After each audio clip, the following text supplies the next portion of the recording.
Shooter वारदात को अंजाम देते उसके बाद बहराइच भाग जाते हैं।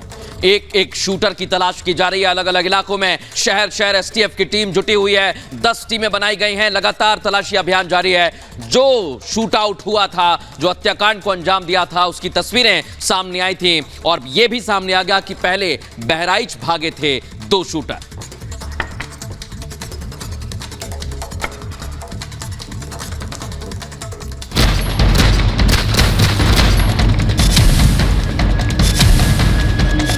प्रयागराज में उमेश पाल हत्याकांड को लेकर पुलिस की जांच जैसे जैसे आगे बढ़ रही है, एक के बाद एक खुलासे हो रहे हैं। उमेश पाल हत्याकांड में अतीक गैंग के शामिल होने का खुलासा तो बहुत पहले हो गया था, लेकिन अब वीडियो सबूत भी एक के बाद एक सामने आ रहे हैं।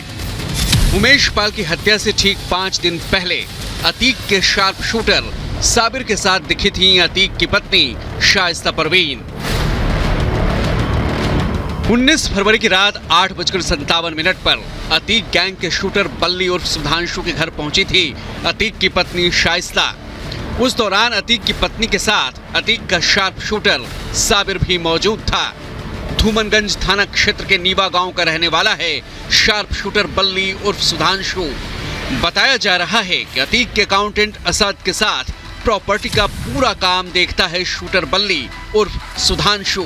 अतीक ने बल्ली की पत्नी के नाम पर रखे हैं करोड़ों की बेशकीमती जमीन और मकान।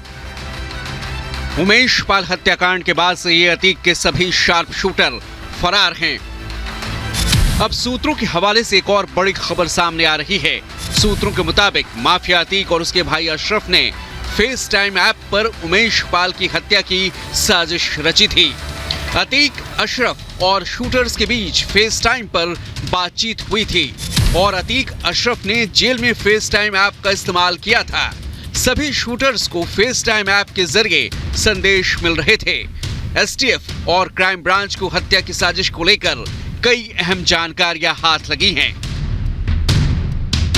वहीं अतीक के बेटे असद ने पुलिस को चकमा देने के लिए वारदात के पहले अपना आईफोन लखनऊ के यूनिवर्सल अपार्टमेंट वाले फ्लैट में ही छोड़ दिया था और लखनऊ में असद के एटीएम से पैसे भी निकाले गए थे।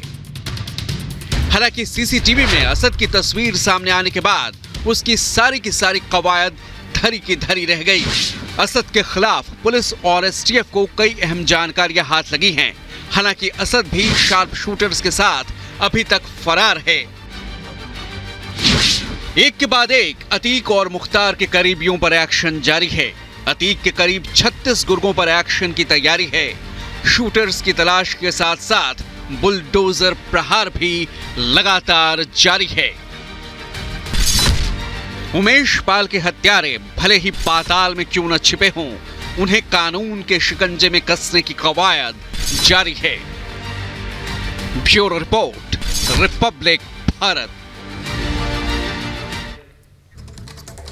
तो उमेश पाल हत्याकांड के बाद से लगातार उत्तर प्रदेश पुलिस पूरी तरीके से एक्शन में और लगातार जिस तरीके से खुलासे हो रहे हैं, दीपेश हमारे साथ इस वक्त सीधा जुड़ रहे हैं प्रयागराज से। दीपेश, अब नए खुलासे हो रहे हैं कि आखिर कैसे इस पूरे हत्याकांड को प्लान किया गया था। अब क्या कुछ जानकारी जो है वो इनपुट्स दे रहे हैं? बिल्कुल, देखिए एसटीएफ जो है वो लगातार जांच पड़ताल में जुटी हुई और यही कारण है कि एक के बाद एक का बड़े इनपुट्स जो हैं वो निकलकर सामने आ रखे हैं।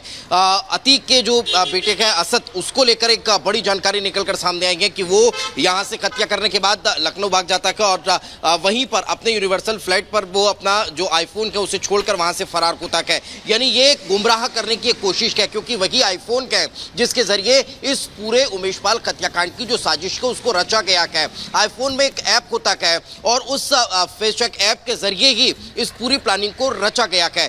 अगर हम उस्मान का जिक्र करते हैं तो कुछ दिन पहले की उस्मान का एनकाउंटर हुआ है और उसके पास से भी आईफोन बरामद हुआ है। उसके पास से जो आईफोन बरामद हुआ उसमें भी इस बात का खुलासा हुआ कि उस ऐप के जरिए ये लोग चैटिंग किया करते थे और ये जो मोबाइल है वो उस्मान को असद ने ही गिफ्ट किया था।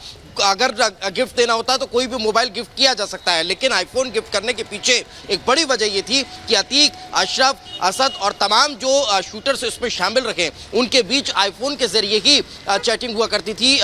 जो वीडियो कॉल है उसके जरिए वो लोग उस ऐप के जरिए जो है इस वारदात को अंजाम देने के लिए